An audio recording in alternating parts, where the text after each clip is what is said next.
Welcome to Neuro Nugget Podcast, where every day we explain an interesting ML topic in under 2 minutes. Have you ever wondered how we can make a large language model run faster? Today we're diving into a clever technique called speculative decoding. Let's start with how LM normally works.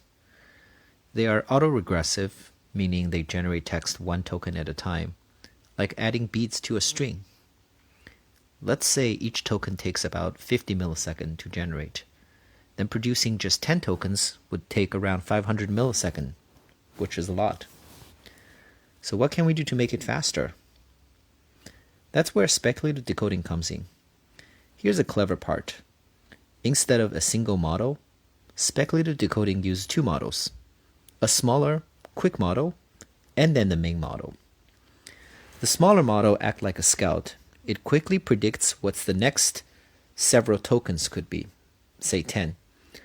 Because it's smaller, it's a lot faster to predict those tokens. So let's say that instead of 50 milliseconds, the smaller model takes roughly 10 milliseconds for each token. Therefore, only takes roughly 100 milliseconds to predict the next 10 tokens. The trick here is the large models can then check all these predictions at once. So instead of generating token one by one, it can validate all the 10 predictions in parallel, taking just 50 milliseconds.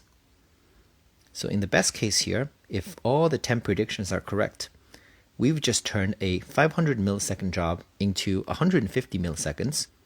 That's a 3 times improvements.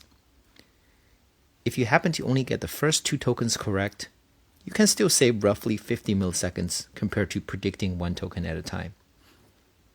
And that is speculative decoding in a nutshell, using smaller models to predict a few candidates and then use the larger models to validate all of them in parallel. Thanks for listening. Don't forget to like and subscribe for more AI explainers.